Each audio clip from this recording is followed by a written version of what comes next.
Have you ever tried to say something important and someone cut you off mid-sentence? It happens in meetings, with friends, even with the person you love. And most of the time, you do what everyone does. You smile, lower your voice, and say, "Sorry, go ahead." But what looks like politeness is actually a subtle way of disappearing. Because every time you give up that moment, you teach the world how much, or how little, your voice deserves to be heard. Today, I'll show you 3 Stoic words that can change that forever.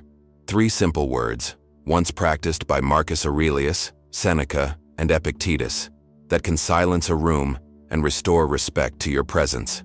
Stay with me until the end, because once you learn this, no one will ever interrupt you again. The ancients knew this truth well.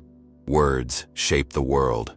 The Romans believed that one promise could start a war, and a single command could save thousands of lives.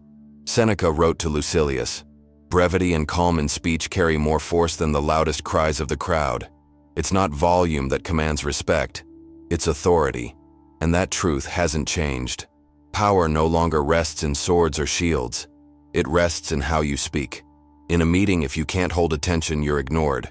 In a negotiation, if you can't defend your words, you're dismissed. And even in relationships, if you can't steady your voice, you're overlooked. Most people give their power away with a smile and a whisper.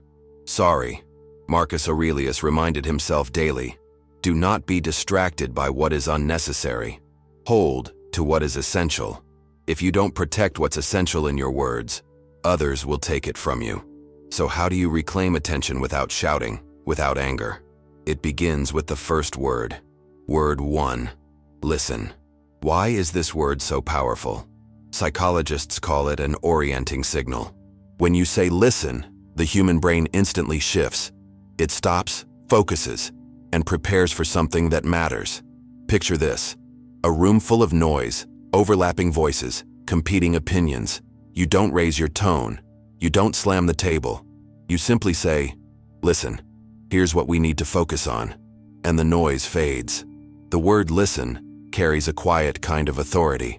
Epictetus used this same command in his teachings. When his students grew restless, he didn't scold or shout. He would simply lift his gaze and say slowly, "Listen," and silence returned. Centuries later, Martin Luther King Jr. did the same. In his "I Have a Dream" speech, he would begin key moments with the phrase, "Now listen," and thousands of people fell silent, leaning in. When you use listen, you're not asking for permission. You're declaring presence. But attention alone isn't enough. It fades quickly unless you anchor it to meaning. That's where the second word comes in. Word 2. Important interruptions happen because people believe what they have to say matters more than what you're saying. But the moment you use the word important, that hierarchy collapses. The human mind prioritizes what's labeled as important. Imagine this. You're explaining something and someone interrupts. Instead of retreating, you calmly say, "The important point is this." Instantly, the energy in the room changes. No one wants to ignore what's important. Marcus Aurelius, surrounded by advisors and generals, was known to say, "The important matter is the discipline of the soldiers." And just like that, the noise would stop. In everyday life, you might say, "What's important here is that I explain the reason first," or "The important detail changes everything." With that, you're not competing for attention. You're defining where attention belongs. But importance needs time. And that's where the third word completes the power of the first 2. Word 3. Now is the only moment that truly exists. Seneca wrote, "Life is divided into 3 parts. What was, what will be, and what is. We are not masters of the first 2, only of the third." When you say now, you anchor everyone in the present.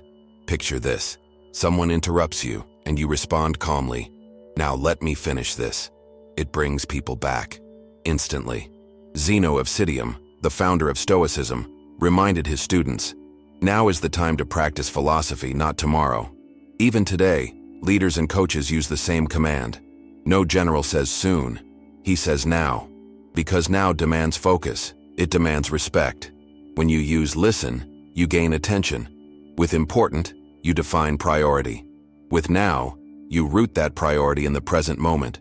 You're not fighting interruptions, You're replacing their momentum with your own. But there's one word that quietly destroys all of this. Sorry. Think about it. How many times have you said it? You're interrupted and almost automatically you whisper, "Sorry, go ahead." It feels polite, but it's actually self-erasure.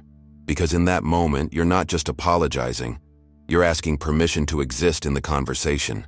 Epictetus warned, "No one can diminish you without your consent." And every time you say sorry, you give that consent away. In a meeting, when you say, "Sorry, please continue," your influence disappears. At home, when your partner cuts you off and you say, "Sorry, finish your thought," you silently say, "My feelings matter less." Repeat that long enough, and people believe it, not because they're cruel, but because you've trained them to. Authority isn't forced, it's embodied. Seneca taught that calm persuasion is stronger than anger, but calm does not mean surrender. So what's the Stoic alternative? It's just as short, just as simple. But instead of shrinking your presence, it expands it. The phrase is, "Listen, there's more." Imagine, you're speaking, someone cuts you off, and instead of fading, you lift your eyes and say, "Listen, there's more." The interruption loses power. Why? Because you've declared that your thought isn't finished, and it matters. In your relationships, it works the same way. A friend interrupts, and instead of backing down, you say, "Listen, there's more." It's subtle but powerful. You remind them your voice isn't noise, it's substance. And people don't interrupt substance. They lean toward it. Even in marriage, in the most familiar conversations, this phrase resets the tone. Partners often interrupt out of habit, not disrespect. But every time you respond with "sorry," the habit grows. If instead you say, "Listen, there's more," you reclaim space without hostility. The Stoics called this discipline of speech. Epictetus said, "Silence is mastery, but also the ability to direct silence." When you say, "Listen, there's more," you direct silence back toward yourself. You reclaim authority, calmly, completely. "Sorry" makes your words sound like noise. "Listen, there's more" makes them sound like truth. At the heart of Stoicism lies this lesson. Your words reflect your character. The way you speak reveals the way you see yourself. Epictetus reminded his students, "Discipline of speech mirrors discipline of thought." Seneca wrote, "Brevity holds more power than volume." And Marcus Aurelius warned, "Waste no words on what is unnecessary." When you say "listen," you claim attention. When you say "important," you define priority. When you say "now," you anchor presence. And when you replace "sorry" with "listen, there's more," you stop asking for space. You embody it. This isn't manipulation. It's integrity. It's about living in a way that naturally commands respect, without ever demanding it. Because the one who carries respect within never needs to ask for it. They bring it wherever they go. So remember these words. Practice them. Let them reshape how you speak and how others listen. And if this video brought you value, subscribe to Stoic Spring. Here, we build calm strength, protect our inner peace, and grow in wisdom every single day. Together we learn to live unshakable.